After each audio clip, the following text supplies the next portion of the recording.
My name's Nick Skinner. I brought in today two British naval cutlasses, the model P-1804s and one 1790s variant reproduction. Tracing back to the Bronze Age, the sword, in its many forms, has maintained a steady presence throughout history. In 1804, as its coalition forces prepared to face down the French Empire in the Napoleonic Wars, Britain armed its naval services with the first military-issued cutlass, a robust, multi-purpose sabre favoured by seafarers. The P-1804 was carried by the Royal Navy in the Battle of Trafalgar, helping to claim its decisive victory over French and Spanish forces.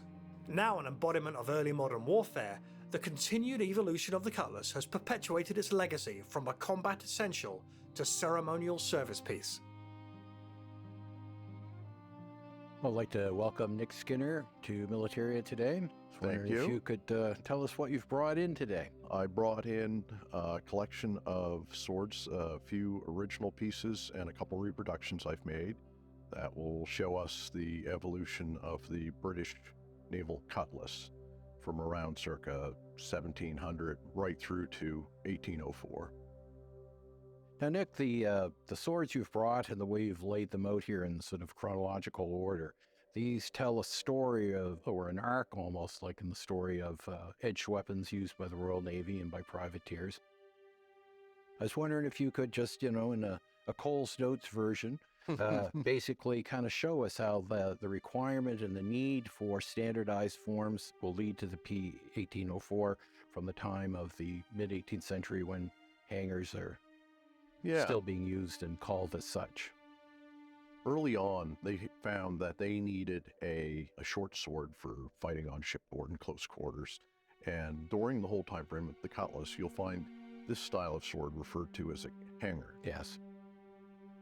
And depending on what country you come from as well, these could have various names aboard ship. So you could find a hanger hilted sword like this aboard a ship, let's say in 1690 or 1700, and it would be referred to as either a hanger or a cutlass by the British, or if you were from France or Spain or one of those places, the translation was boarding saber, which it just naturally, it's a saber. It's got a short curved blade made for boarding a ship. These were issued on land and called a hanger, and when issued at sea, oftentimes just called a cutlass. By the 1720s, we start to see change in this because these were quite expensive to produce, and in the numbers that they required them in, they had to come up with a better method of mass production that was more cost efficient.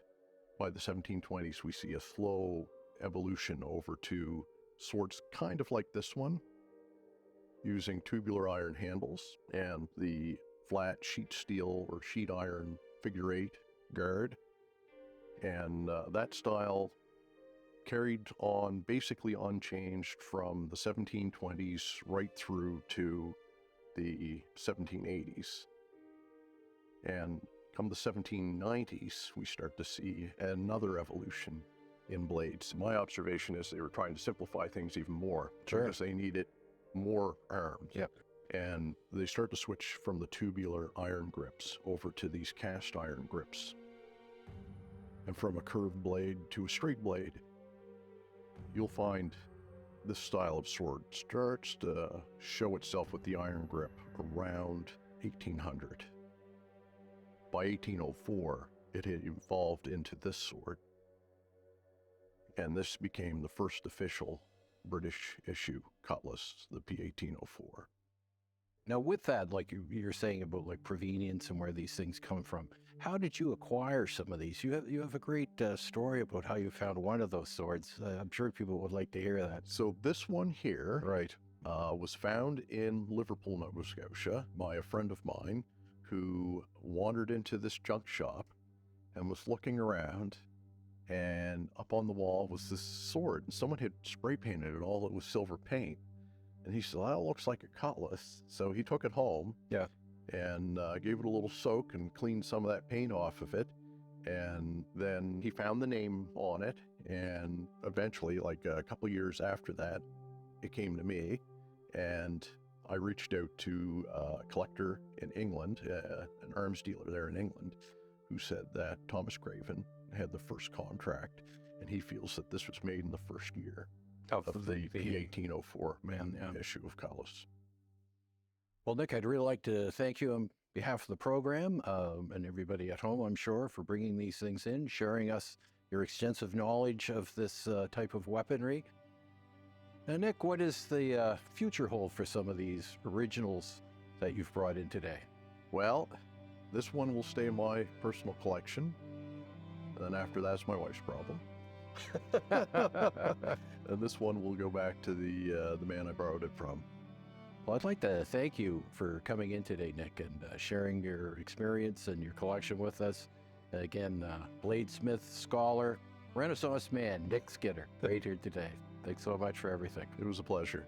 Well, I think, again, these things, they take us back, these artifacts, as all things do, depending on the period they come from. They are a direct line to that time in history. This is an extremely violent time to be a member of the Royal or American Navy or a privateer.